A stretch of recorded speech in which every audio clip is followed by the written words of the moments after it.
Have you ever looked at your blood sugar and thought, hmm, I did exactly the same thing yesterday, so why is my glucose completely different today?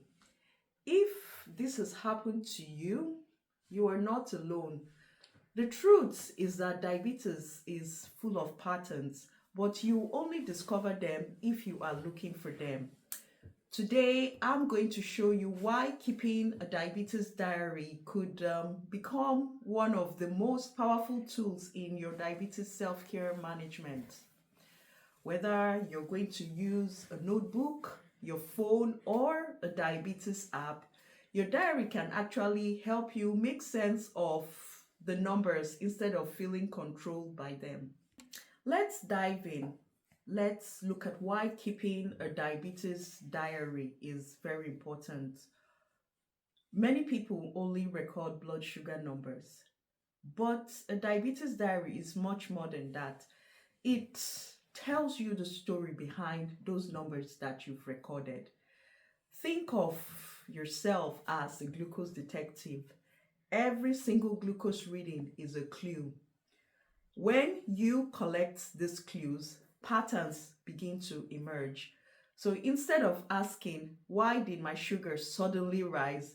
You begin asking, what usually happens after I eat this meal, or I exercise, I get stressed, or I sleep poorly. This entire thought process or shift is incredibly powerful. Now, let's look at what you should record. Honestly, you don't need to write a whole essay every day. And I mean it. You don't need a whole essay every day to record what's happening with your diabetes. Just record simple information like your blood sugar levels, the quantity and type of carbohydrates you're consuming, the date and the time, the meals that you have consumed, insulin doses and or oral diabetes medications, physical activity, stress levels, your quality of sleep. For females, your menstrual cycle or your hormones, illness, as in hypoglycemic episodes and hyperglycemic episodes, and any other unusual event. Even just 2 weeks of consistent records can reveal patterns that you, as a person living with diabetes, may never have noticed before. Now, let's look at patterns your diary can reveal. So here are just a few examples. Number one, morning highs. Perhaps your glucose is very high every morning. Your diary may reveal it could be the dawn phenomenon, the feet on the floor phenomenon, late night snacking, too little overnight insulin, or poor sleep. So without keeping a record of these details, it's easy to guess wrongly what the problem is. So let's look at the second clue. Afternoon lows. This may be every afternoon, usually around 3 p.m., you experience a hypo.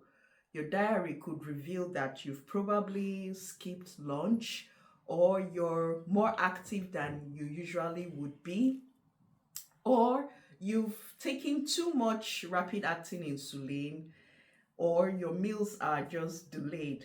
Now, number three, let's look at the weekend differences.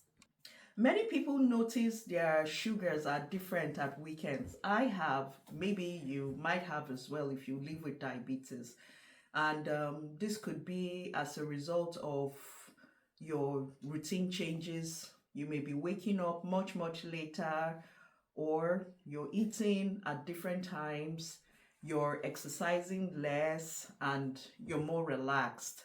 So keeping a diary helps you connect all these changes with your glucose patterns. Now, number four, let's look at hidden food patterns.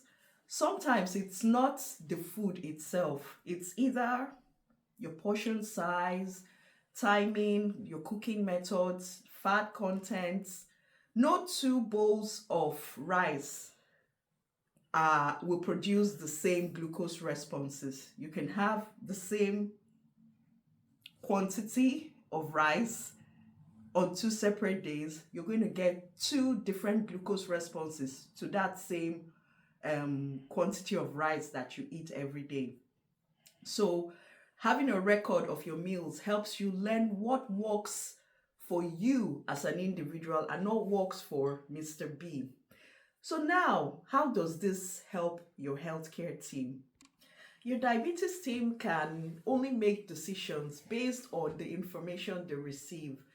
If all they see is, oh, my sugars are always high, it becomes difficult for them to know why that happens. But if everything is recorded in a diary that shows your breakfast, your insulin or your oral medication doses, your exercise patterns, your stress levels, your sleep patterns, and your overall blood sugar trends, this will help them to understand why things are the way they are.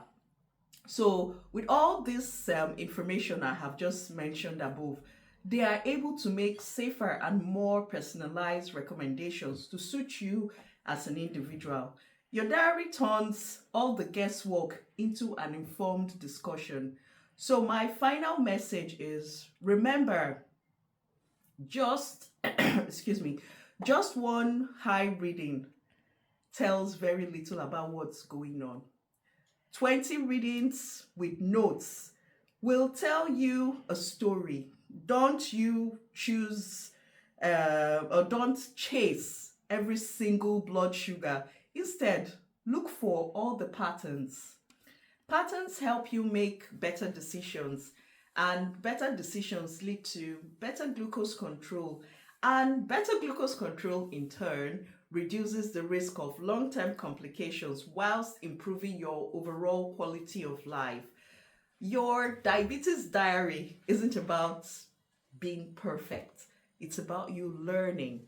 So every single note you write is another step towards you understanding your body. Your numbers are not judging you. They're actually teaching and telling you something. My call to action today is, if you found this video very helpful, please like, subscribe, share with someone living with diabetes. What pattern has surprised you the most in your diabetes journey? Permit me to comment first. A slow rise in my blood sugar after a bowl of steamed kale and chicken for dinner was a very surprising thing to me, because I didn't understand why I had a blood sugar spike. But later on, after looking at my diary, I realized that I've had a very bad, I had a very stressful week, and my sleep patterns were all over the place and not quite the way they should be. So things like that could impact on your overall self-care management. So I want you all to let me know in the comments about how it has been with you, keeping a diary and being able to pinpoint where the triggers are coming from. Together, let's build better diabetes care through reality-based diabetes education. And I'll see you all in my next video. Thank you for sitting down and watching this video. Bye.